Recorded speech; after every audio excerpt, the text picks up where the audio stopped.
This is Top Shop Podcast. Shop Podcast. Top Shop Podcast. Podcast for automotive service business owners by Paul Donahue. So, hey, Top Shop Podcast listeners, we got Micah Storm here, been in the industry, both ends actually, collision and auto repair. So, how many years have you been in this industry altogether? You kind of like, I was reading your about us on your website. You kind of grew up in the industry, I guess. I did. So my parents started Modern Collision Rebuild in 1974, Oh, wow. and so like I said, we've been 52 years this year. So I've kind of grew up in the business. So Right, right, uh, yeah. And then you and your brother took the shop over in 2010, I guess, right? that's correct. Yeah, Okay. 2010 we took that over, bought it from our parents, and so we've expanded since. It kind of expanded along the way, and then even took it further since we purchased it from them. So. Hmm. So you started in collision and bought it as collision, and then did you add the auto repair? Not really. So we started in collision, and I personally I wasn't big on the collision side. I didn't care too much for honestly, it was the sanding I didn't like. So I I'm like, this is not what I want to do. So I Right. went to started working doing mechanical work and as a technician at a couple other shops, and about 2000 my dad was trying to phase himself out a little bit, knew it was coming, and I said, Sure. "Hey, do you want to come back?" And I said, "Sure, I'll come back." I said, "But I don't want to do collision work." I said, so he's like, "Well, then come do mechanical work." I said, "Okay." So So, that's so where the auto shop at Island Center came from. You. well, yeah, that's well that we started doing the mechanical work in the collision. We took over a section of the collision shop, and a couple bays, and I started. We would upsell, or not upsell, but offer a complimentary inspection with a vehicle, and it's like, hey, we can check your brakes or change oil, little things, Mhm. and so we would get work that way. And like I said, over time it expanded, and we ended up taking more and more of the collision space because we needed more and more room as it grew, and hired another mechanical technician, and like I said, we actually just recently purchased the auto shop about a year and a half ago, down right directly in front of us. Oh, That was my dad actually started it in half that building down below the Modern Collision, mhm. and then the owner of that sold the whole thing to my dad, and this was in 1982. My dad built the building for Modern Collision, and in about 86 sold that little section back down to the John Irvin, the previous owner, Mhm. and he owned it for until about a year and a half ago, and he was getting ready to retire and said, "You want to buy it back?" So I said, "Sure, we'll buy it back." So we we bought it back. But No. then we just turned it basically like an annex of Modern Collision. We do strictly mechanical work down there. So we have that mechanical shop, and then we still have the main building, which is collision and mechanical in that particular location. So. Okay, yeah. And you're Bainbridge Island, Washington. I looked up the population around 25,000, so you're in a decent sized market. You got plenty of customers around you, that's for sure, right? Yeah. Oh yes, most definitely. There's enough customers to go around, and then some. So, what is since you're more on the mechanical side, what are the major changes that have seen in the auto industry, in the auto mechanical repair industry in the last 5 to 10 years? And how do you think it's impacting shops today? That's a really good question. Things constantly evolve. Technology Yep. is going to be probably the biggest one as far as things advanced. Technology advances, and keeping up with it as time goes on. That's probably the biggest challenge we have. The EVs. We've been working with those for quite a few years. Even Yeah. when the Priuses first came out, we kind of dove right into that.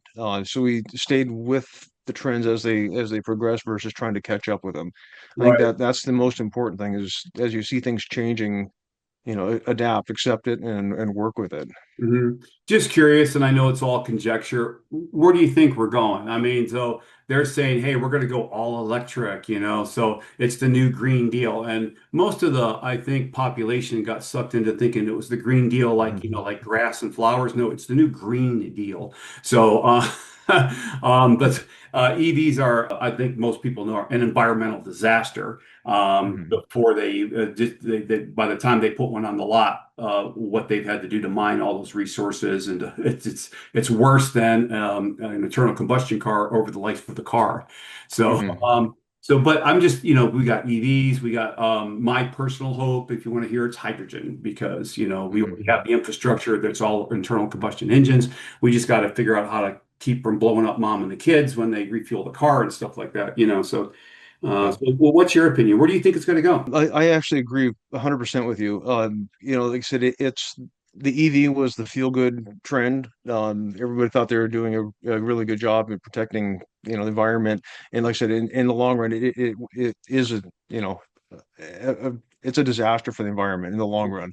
Yeah. The hydrogen, as far as hybrids, I think again, I agree with you. That's the way things should go, or are going to go. If they don't go that way, they should go that way. Right. But like I said, the impact on the environment with the EVs and it's not sustainable long term, especially the infrastructure and that this country has. Yeah. Nothing's built for it, so I don't see it continuing. I think there'll be I think you'll be your diesels and maybe a few gas engines. You'll have your electric, and you'll have majority will end up with a hybrid. Whether it's a hybrid gas or a hybrid to hydrogen, that's where a majority of the cars are going to end up going.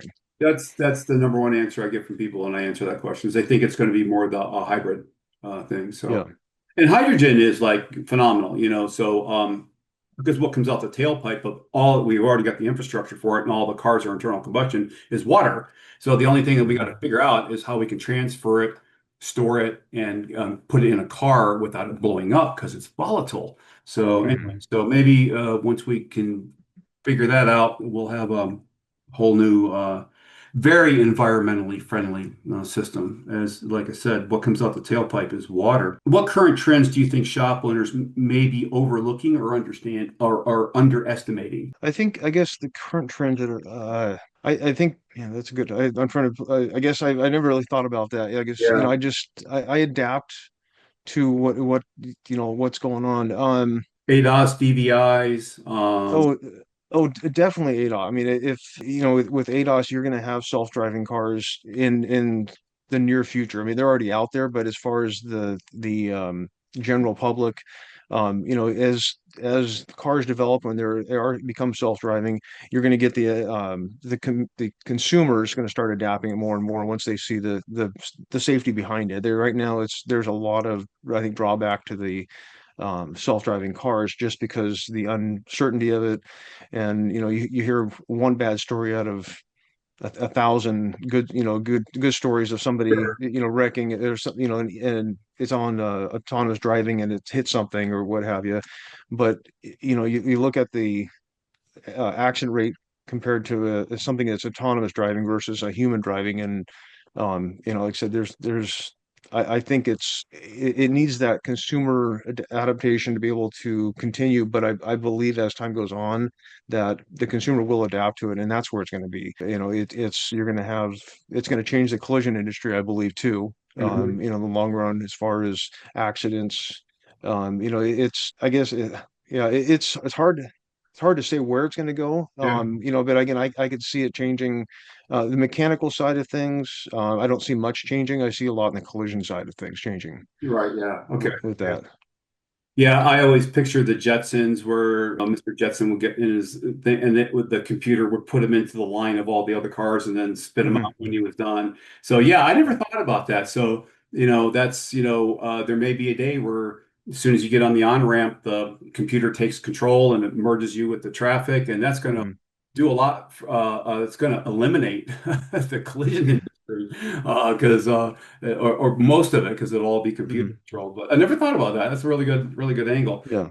What role do you believe that training and ongoing education play in a shop's long-term success. So I'm not sure exactly when it happened, but there was a point wherein there was no longer any auto mechanics, it's auto technicians because of all the computer chips that are in cars now. It's insane. So Mhm. technicians are truly technicians today.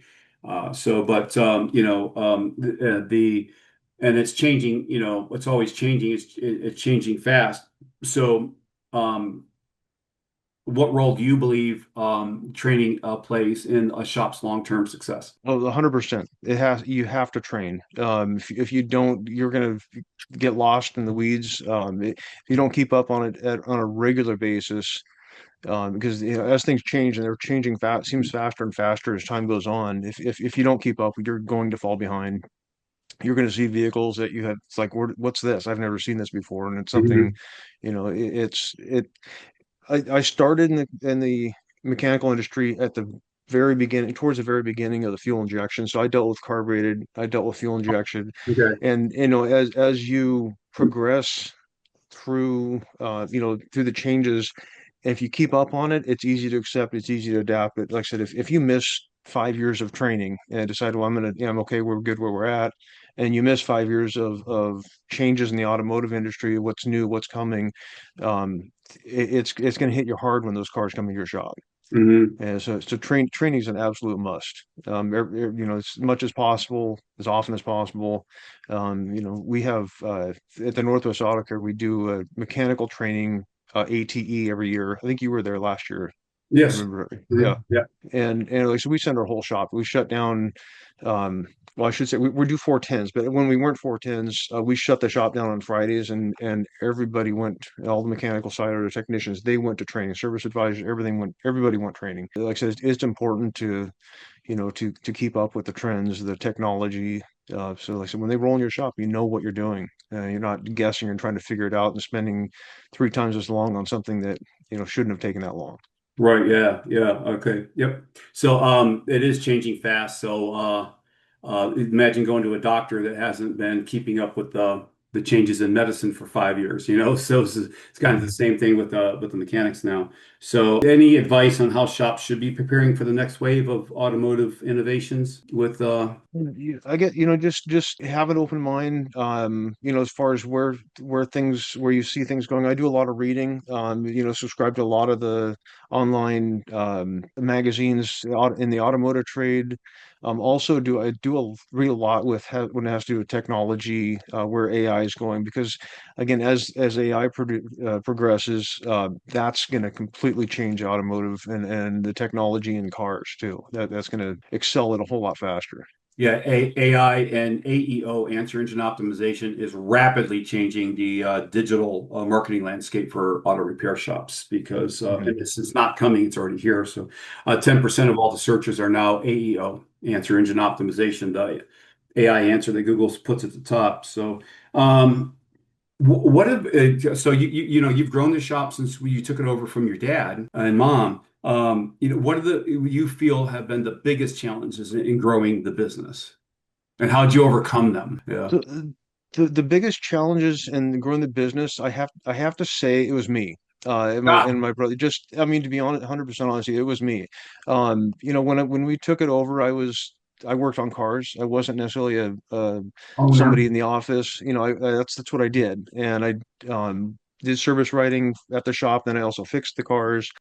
What I guess excelled me to go from the transition from being more of a technician mindset and be able to grow the business was, is honestly, it's the Northwest Auto Care, the association, the networking training I get from there. And I started really attending meetings and kind of diving into, what do I want? Where's Hmm. this going to go? Once I own it, it's like, what do I do now? Right, right. Um, Yeah. and, and, those the networking that I got, the round tables, these things, you get so much information from them to take back and help you progress into, to grow in the business, to be able to be successful at it, versus, everybody's, most shops that are at these in these associations, they've tried everything. If somebody's tried every aspect of doing something. And again, it's learning from other people what works, what doesn't work,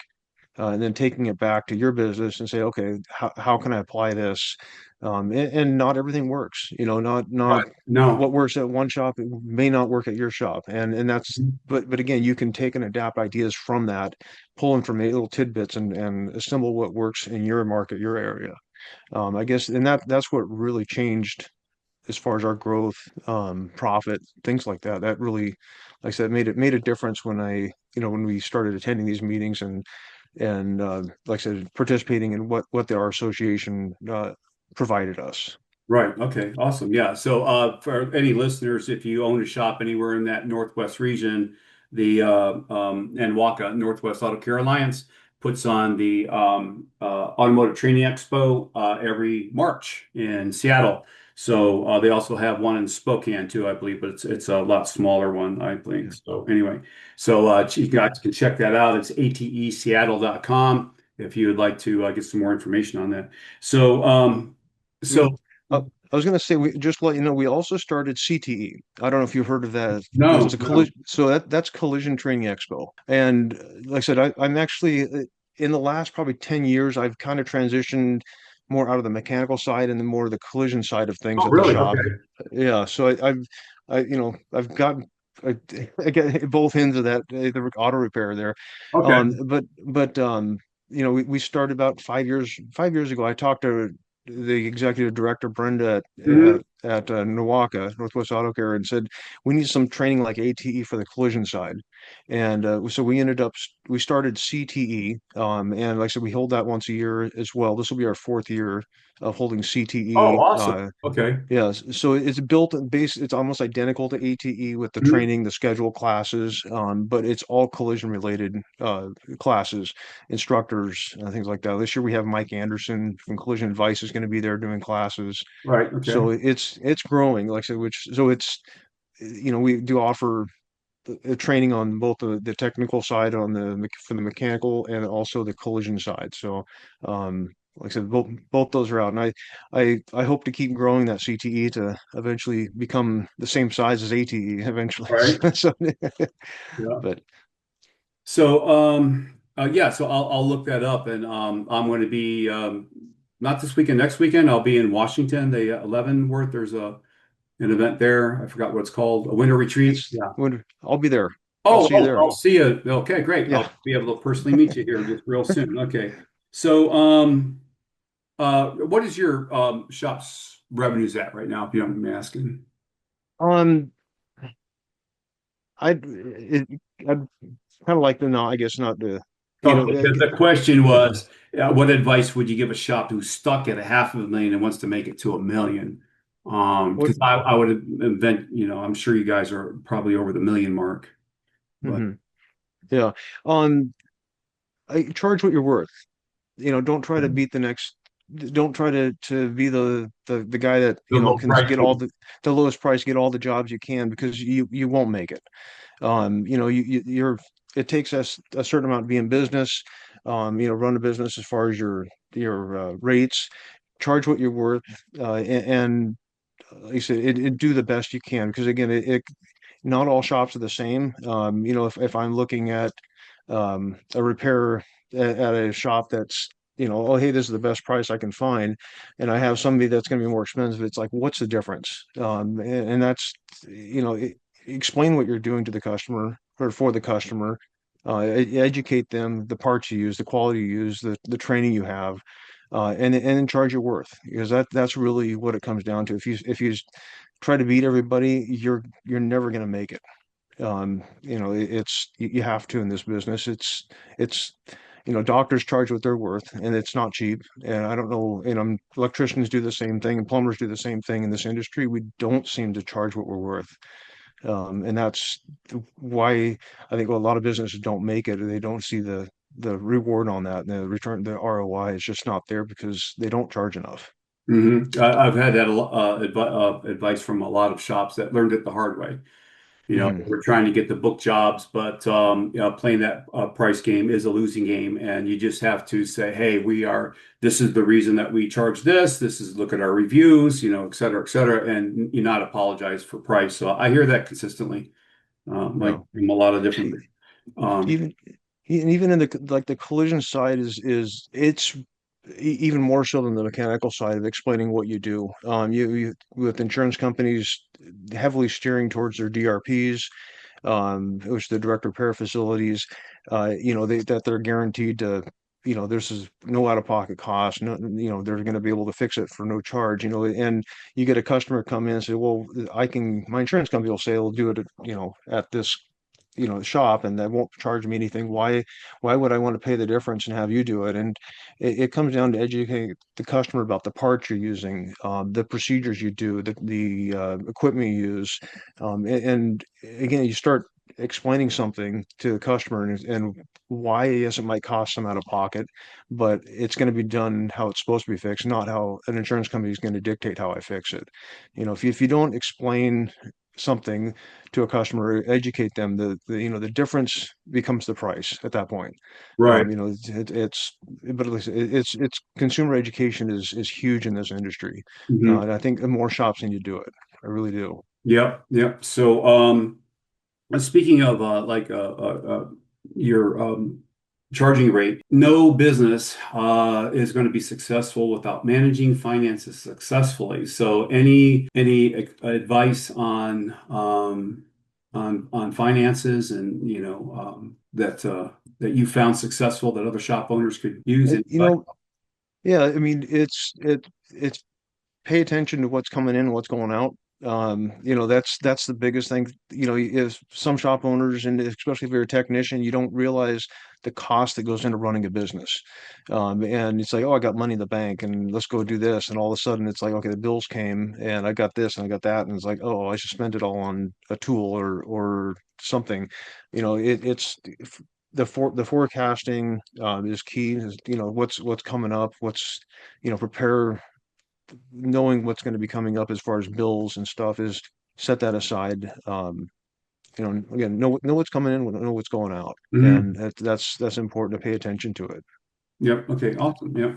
So, culture is really important in shops, so, any advice on how to, create a really good culture, in your shop so you retain good technicians and employees? Yeah, okay. Culture is a huge part of retaining employees and employee acquisition. I feel, it's treating your employees right, and what I mean by that is they're people. They're not a number. They have families, and like one of our longest employees has been there 35 years this year. We have a lot of long-term, 15, 20, 30-year employees that are with us. Wow. And it comes down, they're people, treat them right. Not everybody, if something goes wrong, it doesn't mean it's not the end of the world. If they continually go wrong, that's different. But if things don't happen, say, hey, it's all right. We'll get it fixed. And knowing that they have job security. It's not like you do something wrong, you're out of here. And so we celebrate birthdays here. We do summer Okay. barbecues. Oh, We you do we do. do You have the I've heard the staff that eats together stays together. Yeah, like the family that eats together stays together. Yeah. it it is. Like I said, we like I said, summer. Like I said, we'll throw a Thursday afternoon. Which is our Friday, because we do the 410s. But we'll throw a Right. Thursday afternoon, lunch together, or like I said, Christmas time. This last year we had a 24-pound prime rib we did on the barbecue. Wow. And again, Sounds it's good. it's just it's enjoying it.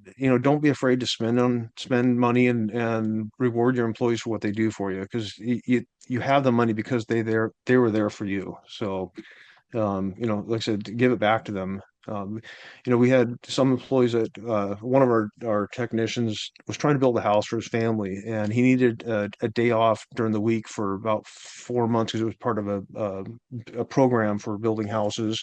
Mhm. And it's like we adapted our schedule so he could build a house for his family. Wow. It's taking, like I said, taking that in consideration. They're people, and you need to take care of them, because and they'll stick with you and help you, and like I said, which is profitable for any shop. Sure. Yeah, because turnover is incredibly expensive. So, and obviously with the length of time that your staff has been there, you guys are definitely doing it right. that's for Yeah. sure. So it's a lot of shops have challenges with keeping good staff. So I think it comes down to the common sense that you're talking about right here. So just it's not on my list of questions, but I'm just kind of curious. Which business do you like better? Do you like the collision or the auto repair better? So I would have said 15 years ago, I would have said the mechanical side or Okay. technical side. Today it's the collision side, and I still don't like sanding. That's still that hasn't changed at all. Um, I like the business side of it, of the collision industry. Uh-huh. It's a challenge to deal with insurance companies, and I enjoy challenges. Really? Okay. Yeah, I mean, it's to me, it's they're constantly evolving, changing what they do, and we have to adapt and keep up with what they're doing, and they change the way they process something. I've got to change the way we do it. They start, and I guess that's really what I like about it. It doesn't keep it mundane, same thing over and over.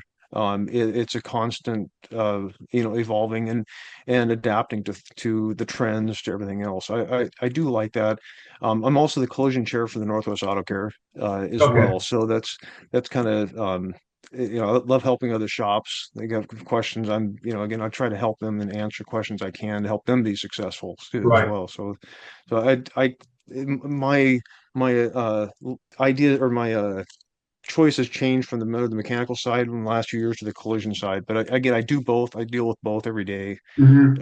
But yeah, it was kind of funny how it came back to me eventually, the collision side. Huh. You come full circle. Yeah. Yeah, I was just kind of curious on that. Yeah. So, any thoughts? You've raised a family through all this, I assume, right? correct. You Yes. and your brother, right? Yes, correct. Yeah, I've got my brother has three boys, and his wife and three boys. I've got three kids from a previous marriage, and then my wife and I now have an 8-year-old. So Okay. like I said, it's keeping you've got to still you've got work to do, but you've still got to, your family's important, Yeah, because that they're was my question. Any thoughts that or advice to give on work-life integration? Because shops can be very demanding. You could work 18 hours a day if you wanted to, easy. So, Mhm. but there's um,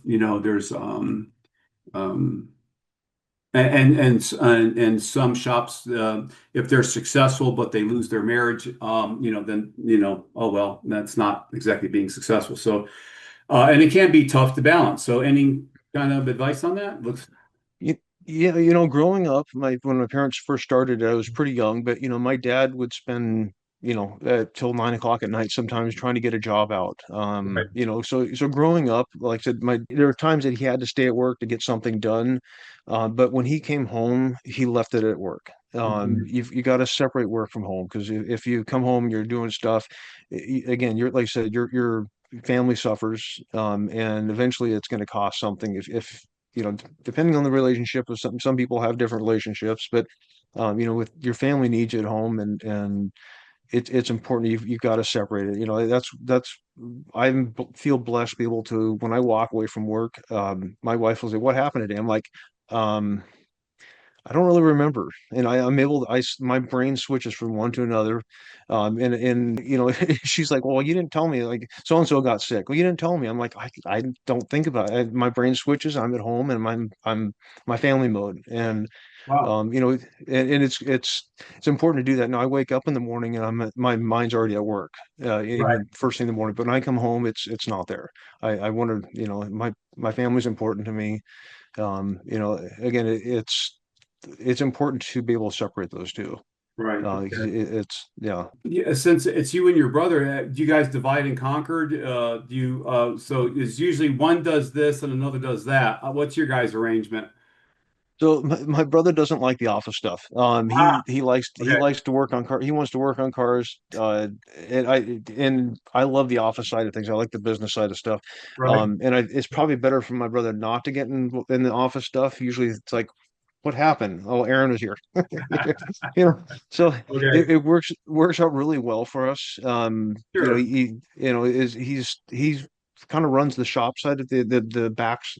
What happens in the back, as far as um, you know um, the collision and kind of the mechanical side runs things. And like I said, anything in the office side of the business side, that's where um what I typically take care of. And we still, like I said, we meet and say, hey, this business things, we still meet and kind of go over things. But he, kind of lets me take care of the day-to-day business, Mhm.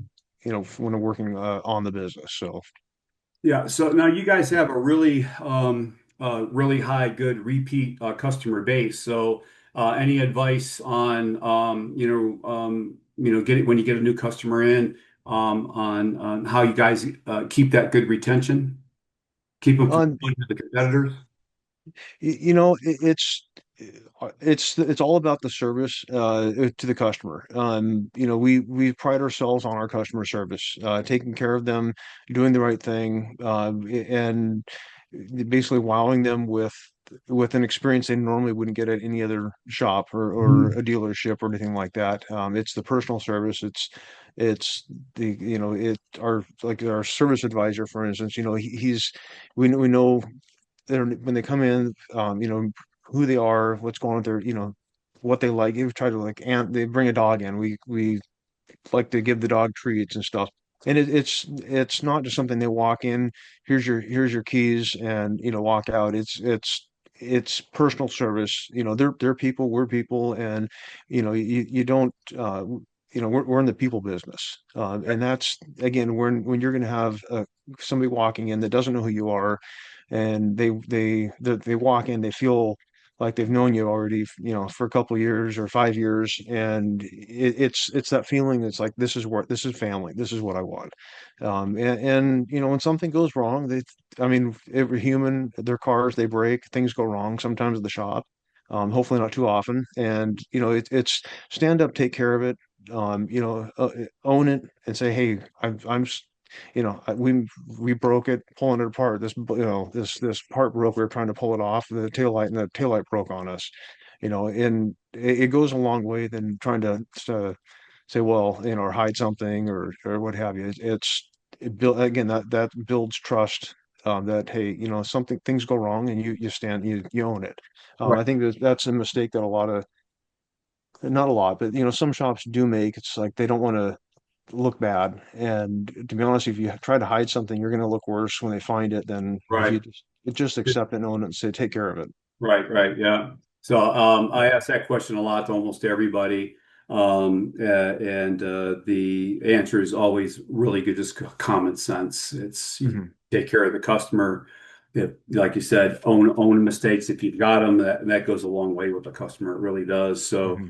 any questions that I should have asked that I have not? Well, one thing I would say is with today's youth, there's technician shortages are huge. And Mhm. I can't stress enough to get involved at local schools, local whether it's the scouts come in, or have the scouts come in and show them on a car how to change oil, how to whatever. Go to your high school job fairs. Like I said, I can't stress that enough with trying to get youth into this industry. I do, and we do an awful lot with our association, attending job fairs, attending high school career fairs, the STEM networks, which is seventh and eighth graders. And it's when I go to these job fairs, we have, the police are there, the fire department, the Navy, you got the plumbers, the electricians, everybody's there, and very seldom do you see somebody from in the mechanical side or the automotive side. Very, very seldom. And we're all fighting for these same kids as they come out, because they want to do something with their hands, they want to work. And we're not, I shouldn't say we're fighting, but we're all going after these same kids. And if we're not out there in front of them, they're going to go somewhere else. And we're going to continue to have this shortage of this issue. So, participate, get out you call your local high school career counselor, do a job shadow program with the high school. We do that every year with kids that love cars. They call us and say, hey, I got a couple kids that you want to get and start working with cars. Like, bring them in. We'll let them come in once a week for half a day to kind of just see what happens in shadow. Different aspects of automotive industry, whether it's a service advisor, the collision side, the mechanical side. Like I say, it's so important to get out there. And they are our next generation of technicians. So Yeah, I mean that's a really good one, Micah, because it's